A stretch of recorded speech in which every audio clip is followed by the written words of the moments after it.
Finally, we need to talk about the match. Gukesh versus Ding. You have some experience against Ding. You have a lot of experience against Ding. How do you see this match play out? Well, statistically, Ding, I think, is nearly the only player who scores good against Gukesh. I don't know what's the connection, what's like the special thing, but I think they played twice, both times in Waikanze, and both times was a very easy game for Ding. So he won, and both times he was black. Yeah, so but maybe it was a little bit different, Ding. So I think it's all about him at this point.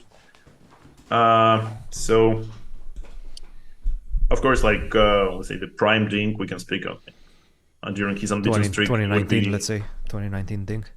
yeah, would be like a massive favorite. I would say like 75 to 25, I would say. But well, I never know if he would recover from what's happening. And honestly, like even during the match, I think it was a glimpse of the previous Ding. But mostly, I mean, of course, he played much better than what we saw like later, for example, this year. But it was far from his peak, of course. And I think I played him first in 2009, I guess, yeah, in some Russia China match, and I saw him making all this incredible progress. So it's more about him, and okay, it's hard, it's hard to make a prediction. Mm-hmm. So to be honest, I made a good prediction that Gukish will win candidates. It was like I think mid January during the Waikanze. I discussed like something connected to the Toronto with one of the FIDE officials, and maybe he didn't take my prediction seriously, but here it goes. So, well, here is prediction a little bit easier. So I choose out of 2 players, not out of 8 players. And well, I think once again, of course, kids they grow very fast, but you know, I don't see like anything special in Gukish play. So I don't see like some. It's very strong, but it's not bright. So it's hard for me to bet on him. But at the same time, it's more like betting against Jink than betting on someone else. Mm-hmm, mm-hmm. Yeah, that's a good way to put it, Fabi. Any final Well, questions, final I'm kind of thoughts? interested also because of course, we can only speculate about Ding as like a person. But yeah, it is very much also depends on his mood, let's say, or his form, because of course he's capable. Certainly, we saw it. Although it's been like 5 years since he showed his best, really best level, but certainly he's capable of playing really, really strong. Um, but I was kind of surprised because you'd think that after, let's say, all the things which went in his favor, like second place qualifying and this whole getting into candidates in first place being very unlikely to happen, and just being kind of by random chance. Yeah, I mean it was that let's say Karyakin didn't play, Mhm. that he was disqualified, and that Ding took his place. And then after all this fortune, you would think, even to get to the match, it was an enormous fortune, yeah. Yeah. That he would be inspired.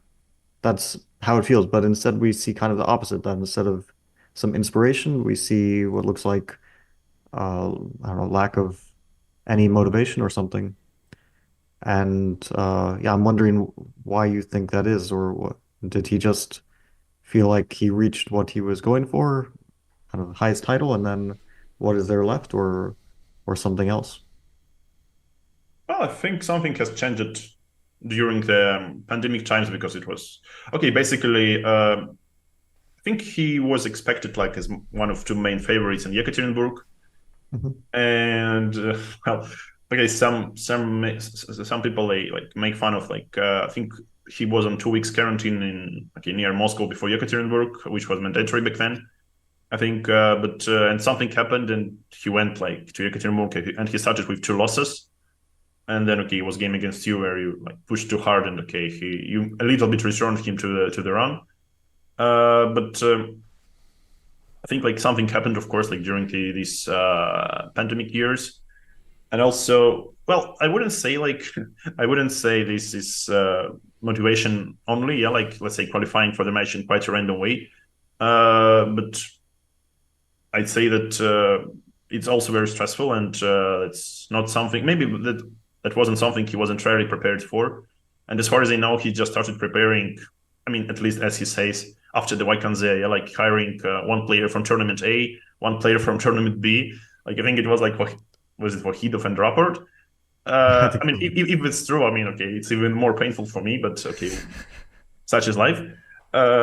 So of course, I think he had some help from his like Chinese friends. At least he wrote him a poem. So also was quite inspiring. But jokes aside, people are very different, and I think he's not like sociopathic, but like if he's very much like introvert. How do you call it Yes. in English? Yeah. Introverted. Introverted, yeah. Yeah. So maybe he's just not comfortable with all the extra attention. And as we know from his interviews, let's say, okay, I just try to imagine that I'm like alone in an empty room, just playing chess, and nothing is happening, and so on and so on. So, well, of course, I would be happy to see like the prime Jing soon enough. But so far, it's I would say we are going more in the direction of speculating again if the champion will defend his title. So hopefully he will be. But also Yeah. always I think to speculate if he won to get what happens then. Yeah, for example.